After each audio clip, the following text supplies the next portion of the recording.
Hit TV అభిమాన ప్రేక్షకులకు స్వాగతం. నేను మీ నాగేంద్ర కుమార్. ఇవాళే 'లైలా' సినిమా చూశాను. మార్నింగ్ షోవే చూశాను కానీ చాలా రివ్యూలు వచ్చేసాయి. నేను కొంచెం లేట్‌గా చెప్తున్నా. ఎందుకంటే నేను I wanted to take all the reports from both the states Andhra Pradesh and Telangana. ఈ ప్రాంతాల్లో ఈ సినిమా రిలీజ్ అయ్యి ఏ విధంగా అసలు ఫేర్ చేసింది అంటే ఎవరి మట్టుకు వాళ్ళు రివ్యూలు ఎనాలిసిస్లు చెప్పేసి అసలు చాలా దారుణమైన రివ్యూలు ఇచ్చారు అందరూ కూడా, వెబ్సైట్లు కానీ యూట్యూబ్లో అన్ని చోట్ల కూడా.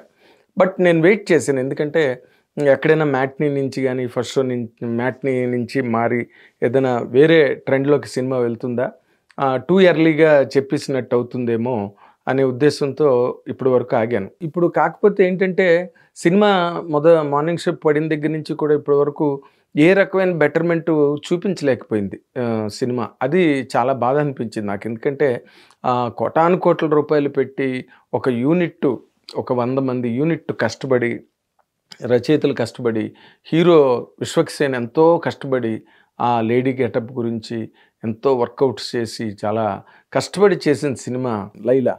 కానీ రిజల్ట్ చాలా దారుణంగా వచ్చింది. ఈ రిజల్ట్ ఇలా రావడానికి కారణం ఏంటి అసలు అని ఒక్కసారి ఆలోచిస్తే, ఎందుకంటే 'లైలా' సినిమా కథ కంటెంట్ చాలా మంచిది, చాలా మంచి కంటెంట్. హీరో చిన్నప్పటి నుంచి వాళ్ళ మదరు అండలో పెరిగినవాడు, తండ్రి పోయిన తర్వాత ఇంకో ముస్లిం సోదరుడు తాలూకా సహాయ సహకారాలతో ఆ కుటుంబం నిలబడింది. అండ్ ఆ తల్లి చచ్చిపోతూ ఆ కుర్రాడికి ఒక ఈ దాన్ని ఏమంటారు మేకప్ కైండ్ ఆఫ్ ఒక బిజినెస్ని అప్పచెప్పి చచ్చిపోయింది ఆవిడ. అందుకని ఆ అబ్బాయికి ఆ సెంటిమెంట్ ఉన్నది. అండ్ ఆ లేడీస్ రావడం అవన్నీ కూడా చాలా మంచి కంటెంట్ అనమాట. అసలు హీరో క్యారెక్టరైజేషను అవన్నీ the way the story started మంచి కథ. కానీ దాన్ని తర్వాత సెకండ్ హాఫ్లో ఒక అనుకోని సంఘటనలో హీరో ఎక్కడికి పారిపోకూడదు, విలన్కి అవతల పోలీస్ ఆఫీసర్కి మధ్యన లాక్ అయి ఉన్నాడు, ఎక్కడికి పారిపోవడానికి వీల్లేదు, అలాగని ఉంటే ప్రాణానికే ప్రమాదం. ఇలాంటి సందర్భంలో ఒక మంచి టర్న్ కథ తీసుకుని హీరో ఒక లేడీ గెటప్లో రావడం, ఆ లేడీ గెటప్ని ఆ లేడీని హీరో గారు పోలీస్ ఆఫీసర్ వెంటబడడం అండ్ విలన్ పెళ్లి చేసుకోవడానికి సిద్ధపడిపోవడం, ఇలాంటివన్నీ చాలా మంచి కంటెంట్, మంచి డ్రైవ్ అయి ఉంటే చాలా బాగుండేది. కానీ నేను ఆశ్చర్యపోయేది ఏంటంటే ఒక ఏడాదో 2 ఏళ్ళలో కష్టపడి తీసిన సినిమా ఎప్పుడో నేను ఇంటర్వ్యూ చేసిన దాంట్లో అప్పటికే 'లైలా' ఏదో ఫస్ట్ లుక్ ఏదో రిలీజ్ అయింది. ఆ రిలీజ్ అయినప్పుడే అప్పుడు దాని గురించి మాట్లాడుకున్నాం. అంటే ఒకప్పుడు చిత్రం బళ్ళారి చిత్రం వచ్చింది, super duper hit. Rajendra Prasad గారు చేసిన 'మేడం' చాలా పెద్ద హిట్టు. ఇలాగ లేడీ గెటప్ వేసిన హీరోలు లేడీ గెటప్ వేసిన సినిమాలన్నీ చాలా బాగా ఆడాయి. 'చంటబ్బాయిలో' చిరంజీవి గారు లేడీ గెటప్, ఇవన్నీ రామారావు వేశారు డ్రైవర్ రాముడు సినిమాలో లేడీ గెటప్. ఇలాంటి ఈ ప్రెసిడెంట్స్ ఉన్నాయి.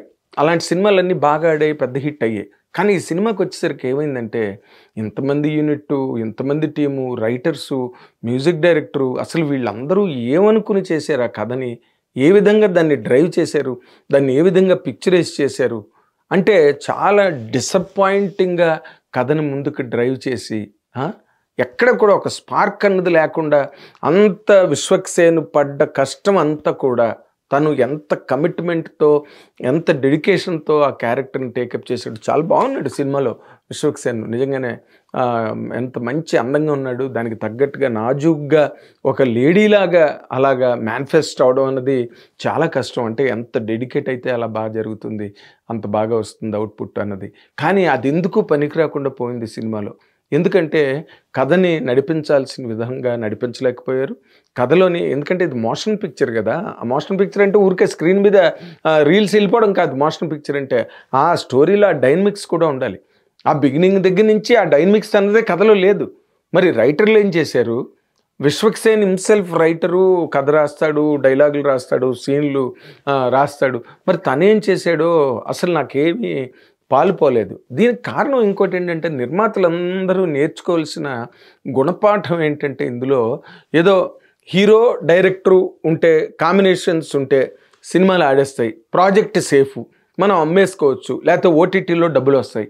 ఇలాంటి ఒక మెంటాలిటీ స్టార్ట్ అవ్వడం వల్ల ఇలాంటి సినిమాలు వస్తున్నాయన్నది ప్రధానమైన ఆరోపణ సినిమా ఇండస్ట్రీలో. ఎవరిని అడిగినా చెప్తారు. అలాంటి ఒక కోవకు చెందిన కథగా సినిమాగా తయారైపోయింది ఇది. ఎందుకు తన కష్టం మీరు మీరు సినిమా చూడండి కావాలంటే. తను ఎంత బాగా మౌల్డ్ అయ్యాడో విశ్వక్సేను. కానీ కానీ ఆ క్యారెక్టరైజేషన్‌కి కావాల్సినట్టుగా ఆ సీన్‌లో ఇంపాక్ట్ గాని, ఆ డైలాగులు గాని అసలు ఏవి ఒక పంచ్ డైలాగుల్లోని ఎక్కడా లేదు. మళ్ళీ ఎంతో సీరియస్‌గా ఎవరిని గదిలోకి రానివ్వకుండా వాళ్ళే కూర్చొని కథ రాసుకుంటారు. వాళ్ళే కూర్చొని డైలాగ్ రాసుకుంటారు. నిర్మాతలు చాలా సీరియస్‌గా ఆలోచించాల్సిన అవసరం ఉంది. మొన్న 35 వచ్చింది. అదొక కైండ్ ఆఫ్ ఫిల్మ్. సినిమా ఎంత ఆడింది, ఎంత కలెక్ట్ చేసింది అని పక్కన పెడితే గనక అసలు ఆ సినిమాకి ఒక వాల్యూ వచ్చింది. అలాగే మొన్న కొణిదెల నిహారిక గారు తీసిన కమిటీ కుర్రాళ్ళు ఎంత బాగుంది సినిమా. 50 రోజులు ఆడింది సినిమా. అందరూ 12 మంది కొత్త వాళ్ళు, కొత్త డైరెక్టరు. కాబట్టి నిర్మాతలు కూడా ఆలోచించాలి. ఈ సినిమా ఇంత డిజాస్టర్ అయిపోవడానికి I don't talk in a cynical way. Boycott చేయకండి అని అంటే బాయ్కాట్ చేయక్కర్లేదు. ఆ సినిమాకి అది బాయ్కాట్ అయిపోతుంది. మధ్యాహ్నానికే ఉండదు సినిమా. లేదు సినిమా. అలాంటి cynical way of talking I don't talk like that. But I feel sad about it. అంటే అంత కష్టము, నిర్మాత తాలూకా పెట్టుబడి ఎక్కడికి వెళ్తున్నాయి, ఎలా వెళ్తున్నాయి, ఈ సినిమాల తాలూకా గమ్యం ఆలోచిస్తే చాలా ఇబ్బందిగా, బాధగా ఉంటుంది. ఓ పక్కనేమో సినిమాలు మనకేమో 'మంజుమల్ బాయ్స్' వచ్చింది అక్కడి నుంచి. అది బ్రహ్మాండంగా ఆడింది. అండ్ నిర్మాతలు కూడా తెలుగు చిత్ర పరిశ్రమలో నిర్మాతలు కూడా నేను ఒక సీనియర్ జర్నలిస్ట్‌గా చెప్తున్నా. చాలామంది కథలు పట్టుకుని తిరుగుతుంటారు. ఎవరి కథ వినరు. వాడు హీరోతో రావాలి, లేతే కొత్త కుర్రాడు ఇలాగ కొంచెం విశ్వక్సేన్ లాగా చిన్న ఇమేజ్ ఉన్నాడైతే ఇగో కథ పట్టుకొచ్చాను నేను, ఇగో డైరెక్టర్ అని చెప్తే కూర్చుని వ్యాపారం చూసుకుంటున్నారు. టేబుల్ మీద ప్రాఫిట్లు చూసుకుంటున్నారు. ఈ విధంగా ముందుకు వచ్చేస్తున్నారు ప్రాజెక్టులు. కానీ దానికి ఒక స్క్రిప్ట్ డాక్టరింగ్ కానీ, ఒక సీనియర్ రైటర్ అక్కడ కూర్చుని ఇది కాదు అది కాదని చెప్పడం కానీ ఏమీ లేవు. అంతే గుడ్డెద్దు చేల్లో పడింది అన్నట్టుగా ఆ విధంగా ముందుకు వెళ్ళిపోతున్నాయి సినిమాలన్నీ. అందుకనే అటువంటి కట్టుబాటు లేకపోవడం, అటువంటి ల్యాబొరేటరీ వర్క్ లేకపోవడం మనకు విజువల్గా కనిపిస్తున్నది స్క్రీన్ మీద. అలాంటి ఒక దారుణమైన పరిస్థితుల్లో ఈ సినిమా ఆ పాటలు ఏంటి, అసలు ఆ కెమెరా యాంగిల్స్ ఏంటి, ఆ క్లోజ్ యాంగిల్స్ ఏంటి, అసలు సినిమా మరి అంత ఖర్చు పెట్టారు కదా సినిమాకి. సినిమా మీద ఏం పెట్టారు, సినిమా మేకింగ్ మీద ఏం పెట్టారు, ఆ పాట ఒక్క పాట బాగుందా సినిమాలోని? ఇవన్నీ కలిపి మొత్తం అందరూ అంటే తనది స్వయంకృతాపరాధం అనుకోండి విశ్వక్సేన్ది, నేనేం కాదనలేను ఆ విషయాన్ని మాత్రం. ఎందుకంటే స్వయంకృతాపరాధం చేసుకున్నాడు. తను అనుకున్న కథో లేకపోతే తనకు నచ్చిన కథో, తను ప్రమోట్ చేసిన కథో ఏదో మొత్తానికి అది ఆ విధంగా దాన్ని అలాగ చేసుకోవడం అన్నది హిట్. తర్వాత అప్పటి నుంచి ఇప్పటి వరకు విశ్వక్సేన్కి చెప్పుకోదగ్గంత పెద్ద హిట్, గొప్ప హిట్ రాలే. మొన్న కిరణ్ అబ్బవరంకి వచ్చింది 5 ఏళ్ళు తనకి హిట్ లేదు సినిమా. వరుసగా మధ్యలో 2, 3, 4 పోయాయి సినిమాలు. అయినా మళ్ళీ లేట్గా వచ్చిన లేటెస్ట్గా వచ్చాడు కిరణ్ అబ్బవరం, కాతో కొట్టాడు. అలాగొస్తాడేమో, అలాగే ఇది ఒక బ్రహ్మాండమైన ఎక్స్ప్లోజన్ లాగా పెద్ద సక్సెస్ అవుతుందేమో అని ఎక్స్పెక్ట్ చేశాను. కానీ బట్ చాలా తీవ్రంగా నిరాశపరిచింది. పాటలు బాగోలేవు, డైలాగులు బాగోలేవు, సీన్లు బాగోలేవు, నడక బాగోలేదు. కంటెంట్ బాగుంది, బట్ దాన్ని ప్రాపర్గా ఆర్టికులేట్ చేసే ఒక ఎక్స్పర్ట్ హ్యాండ్ ఎక్కడో అందులో మిస్ అయింది. ఎవరు ఏం అక్కర్లేదు. నిర్మాతలు కూడా ఏం పట్టించుకోవట్లే. ఓకే హీరో చేస్తాడంటే హీరో చేసేయడమే అంతే, కల్పించుకుని చేసేస్తాడంటే. సిద్ధు జొన్నలగడ్డ కూడా అలా చేస్తాడని చెప్తారు. బట్ సిద్ధు జొన్నలగడ్డకి ఎక్కడో తన సక్సెస్లు తనకి కొంచెం సపోర్ట్ చేస్తున్నాయి. అలాంటి సపోర్టింగ్ మెకానిజంని ఏదో తను విశ్వక్సేన్ డెవలప్ చేసుకోకపోతే మాత్రం చాలా కష్టం రాబోయే రోజుల్లో. ఇది చాలా తీవ్రమైన నిరాశ, టోటల్ డిజాస్టర్ అనమాట. ఏ సెంటర్లోని కానీ, ఏ ఏరియాలోని కానీ లైలా కరెక్ట్గా ఆడట్లేదు. ఇది నిర్మాతలు ఆలోచించుకోవాలి, హీరోలు ఆలోచించుకోవాలి. వాళ్ళు వెళ్ళి కూర్చుని మంచిగా మాట్లాడి లేకపోతే ఇంకో రకంగా ప్లే చేసి మాట్లాడి ప్రాజెక్టులు ఓకే చేసుకోవడం మాత్రాన దానివల్ల ఎవ్వరికీ ఏ ప్రయోజనం ఉండదు. అండ్ ఆడియన్స్ కూడా 2.5 గంటలు 3 గంటలు థియేటర్లో కూర్చుని సినిమాకి వెళ్ళడం కోసం నానా ఇబ్బందులు పడి సినిమాకి వెళ్ళి ఇలాంటి సినిమా చూస్తే మాత్రం, అంటే ఇలాంటి సినిమా అంటే నేనేదో విశ్వక్సేన్ నేనేం విమర్శించట్లేదు, అందరికీ వస్తాయి డిజాస్టర్స్, దానిలో పెద్ద ఇష్యూ కాదు. బట్ ఎక్కడో వాళ్ళు మేల్కొనాలి.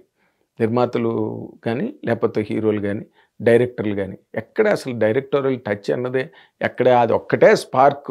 ఏంటి, విశ్వక్సేన్ ఆ లేడీ గెటప్లో, లైలా గెటప్లో బాగున్నాడు, అందంగా ఉన్నాడు, చాలా బాగున్నాడు. ఎంత బాగున్నాడంటే అంత ముద్దొచ్చే విధంగా ఉన్నాడు. కానీ అది సినిమాకి పనికి రాలేదు. సినిమా డిజాస్టర్ అయిపోవడానికి అయిపోతుంటే ఆ క్యారెక్టరు ఆ గెటప్ ఏమాత్రం కాపాడలేకపోయి సినిమా ఇది 100% కూడా అందరూ లెంపలేసుకుని సినిమా పరిశ్రమలో నిర్మాతలు, ముఖ్యంగా నిర్మాతలు గొప్ప గొప్ప గొప్ప కథలు పట్టుకుని చాలా ఎక్స్పెరిమెంటల్ కథలు పట్టుకుని తిరుగుతున్నారు ఇండస్ట్రీలో రచయితలు. నాకు తెలుసు యంగ్ డైరెక్టర్స్, కానీ వాళ్ళని దగ్గరికి రానివ్వరు, వాళ్ళతో మాట్లాడరు. వాడు ఏం కథ చెప్పాడు ఒక్కలా కావాలంటే మంజుమల్ బాయ్ని బాగా పొగుడుతారు, బ్రహ్మాండంగా తీశారు అలా ఉండాలండి సినిమా అని మన తెలుగు నిర్మాతలు మాట్లాడతారు. కానీ అదే కథని, అలాంటి కథనే మంజుమల్ బాయ్స్ కథని ఏ యంగ్ డైరెక్టర్ వెళ్ళి ఏ నిర్మాతకి చెప్పి ఒప్పించగలడో చెప్పండి? హీరో రాడు, వాళ్ళు తెచ్చుకోలేరు హీరోని. నువ్వు హీరోని తెచ్చుకుంటే మేము చేస్తూ ఉంటారు. కొత్త కుర్రాడు ఆకలితో తిరుగుతూ కథ పట్టుకుని తిరుగుతున్న ఒక యంగ్ డైరెక్టర్ హీరో డేట్లు ఎలా పట్టుకొస్తాడు? హీరో డేట్లు పట్టుకొచ్చారు, హీరోవే వచ్చాడు, ఏంటి సినిమా? లైలా ఆలోచించాలి, సినిమా పరిశ్రమలో ఆలోచించాల్సిన అవసరం చాలా వచ్చేసింది. ఎందుకంటే సినిమాకి డైరెక్ట్గా థియేటర్కి పరిగెత్తి వచ్చి చూసే రోజులు పోయినాయి. ఓటీటీలు ఉన్నాయి, శాటిలైట్స్ ఉన్నాయి, సెల్ ఫోన్లో హ్యాపీగా సినిమా చూసుకోవచ్చు. ఇలాంటి రోజుల్లో కూడా ఇలాంటి సినిమాలు వచ్చినప్పుడు సినిమా అనే ఒక గొప్ప ప్రక్రియని సినిమాని ఎవ్వడూ కాపాడలేడు. ఆ పక్కనే ఇంకేదో సినిమా ఇవాళ ఆరెంజ్ రిలీజ్ అయింది, ఇవాళే అసలు ఎక్కడ బుక్ మై షోలో ఎక్కడ ఖాళీ లేవు, ప్రతి థియేటరు హౌస్ఫుల్. ఏంటి ఏం జరుగుతున్నది? కొత్త నిర్మాతలు ముందు అడిగేసేటప్పుడు 1-4 సార్లు దానికి రైటర్స్ డిపార్ట్మెంట్ ఉండాలి. మళ్ళీ దాని మీద రెడ్ టేపిజం ఉండకూడదు. అది ఎప్పటికీ వీడి దగ్గర నుంచి వాడి దగ్గరికి వెళ్ళదు, వాడి దగ్గర నుంచి వీడికి కథ వచ్చేసరికి మధ్యలో వీళ్ళ తాలూకు ఈగోలు, వీళ్ళ తాలూకా యాటిట్యూడ్స్, వీటన్నిటి మధ్య పడి ఈ కొత్త డైరెక్టర్లు చాలామంది ఎంత మంచి కాన్సెప్ట్లు తెచ్చినా నలిగిపోయి చస్తున్నారు సినిమా ఇండస్ట్రీలో. ఇవన్నీ నిర్మాతలు బాగా ఆలోచించుకోవాలి. అండ్ హీరోలు కూడా మనం ఏం చెప్తే జరిగిపోతుంది, మనకి ఇమేజ్ ఉంది కాబట్టి మనం మాట్లాడితే అయిపోతుంది అంటే పెద్ద పెద్ద హీరోలకే చెల్లలేదు. యంగ్ హీరోలు, గ్రోయింగ్ హీరోలు, బడ్డింగ్ హీరోస్కి ఎక్కడ చెల్లుతుంది? కాబట్టి అందరూ ఆలోచించండి. లైలా మాత్రం 100% ఒక గుణపాఠం సినిమా పరిశ్రమకి, 100%. అండ్ విశ్వక్సేన్కి తనకి పర్సనల్గా ఇది ఒక పెద్ద lesson. Thank you very much. Hit TV app, ఇందులో short news, live news, entertainment shows, movies, digital magazines తో పాటు మీ జిల్లా వార్తలను కూడా ఫ్రీగా చూడొచ్చు. అంతేకాదు కేజీ నుంచి పీజీ వరకు విద్యార్థులకు స్కాలర్షిప్ కూడా అందిస్తున్నాం. ప్రతి వారం 10 మందికి లక్కీ డ్రా ద్వారా ఒక్కొక్కరికి 10,000 రూపాయలు అందిస్తున్నాం. ఇంకెందుకు ఆలస్యం, వెంటనే హిట్ టీవీ యాప్ ని డౌన్లోడ్ చేసుకుని ఫ్రీగా ఎంటర్టైన్మెంట్ పొందండి. Hit TV app, hit TV app, please download hit TV app. Hit TV app ని ఫ్రీగా డౌన్లోడ్ చేసుకుని ఎంజాయ్ చేయండి. మీకు నచ్చిన ఎంటర్టైన్మెంట్ కోసం హిట్ టీవీ యాప్ ని ఫ్రీగా డౌన్లోడ్ చేసుకుని ఎంజాయ్ చేయండి. హిట్ టీవీ యాప్ ని డౌన్లోడ్ చేసుకుని ఆస్వాదించండి, ఆశీర్వదించండి. ఇంతమంది సెలబ్రిటీలు హిట్ టీవీ యాప్ ని డౌన్లోడ్ చేసుకోండి అని చెప్తున్నారంటే ఎంత మంచి యాప్ ఆలోచించండి. అమెరికాలో చదవాలనుకునే వాళ్ళకి విశ్వసనీయమైన పేరు మన శౌర్య కన్సల్టెన్సీ.